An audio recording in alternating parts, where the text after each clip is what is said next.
আসসালামু আলাইকুম রহমতুল্লাহ বারাকাত। আমরা দুইটা বিষয় নিয়ে মানুষ সবসময় বেশি করি, শিক্ষিত আর অশিক্ষিত।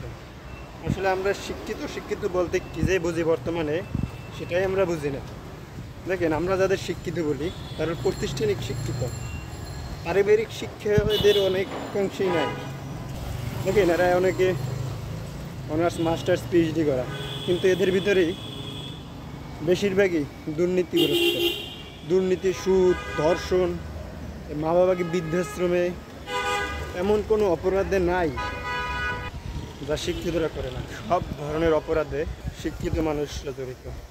আপনি অ্যানালাইসিস করলেই বুঝতে পারবেন।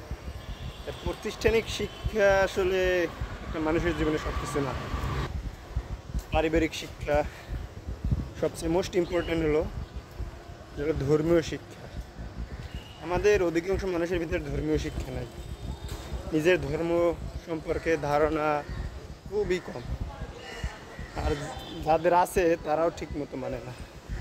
ধর্মীয় শিক্ষাটা আসলে মানতে হবে, তাহলে এগুলো থেকে পরিত্রাণ পাওয়ার উপায়। আর আমরা যাদের অশিক্ষিত বলি, যেমন রিক্সা চালক, কৃষক, দিনমজুর, তাদের আমরা অশিক্ষিত বলি। কিন্তু দেখেন, এরা কোনো দুর্নীতির ভিতরে নাই।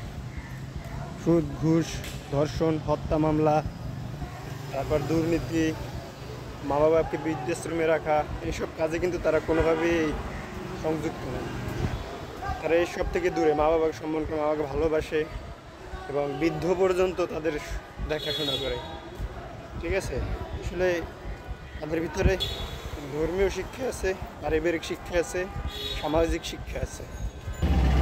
একজন প্রকৃত মানুষ শুধু উচ্চ শিক্ষিত হলে সে প্রকৃত মানুষ হয় না, তার আচার ব্যবহার ভালো হয় না। ঠিক আছে,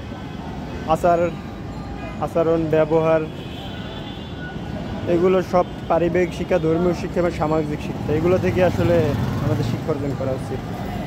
শুধু প্রাতিষ্ঠানিক শিক্ষা থেকে আসলে এই পিছনে দৌড়ানো উচিত না। আমরা দেখা যায় অনেক সময় বিবাহ দিতে গেলে দেখি যে ছেলে কত বড় শিক্ষিত, কিন্তু এটা দেখি না ছেলের পারিবারিক শিক্ষা আছে কিনা, ধর্মীয় শিক্ষা আছে কিনা, এইগুলো দেখি না। এগুলো আগে দেখা উচিত, পারিবারিক শিক্ষা আগে দেখা উচিত। তো এগুলো আসলে কাউকে ছোটো করে বলা উচিত না যে সে অশিক্ষিত, মূর্খ। এখন কথা হলো, তাহলে কি মানুষ উচ্চশিক্ষা অর্জন করবে না? অবশ্যই উচ্চশিক্ষা অর্জন করবে, চলার জন্য উচ্চশিক্ষা দরকার, কিন্তু তার আগে ধর্মীয় শিক্ষা, পারিবারিক শিক্ষা, সামাজিক শিক্ষা এগুলো অবশ্যই নিতে হবে। তাই ছোটোবেলা থেকেই আপনার সন্তানকে এগুলো শিক্ষা দেন, যেন বড় হয়ে মানুষ হয়। সেজন্য সুদখোর, ঘুষখোর, দুর্নীতিবাজ, ধর্ষণকারী, মা বাবাকে বৃদ্ধাশ্রমে রাখে এরকম সন্তান যেন না হয়।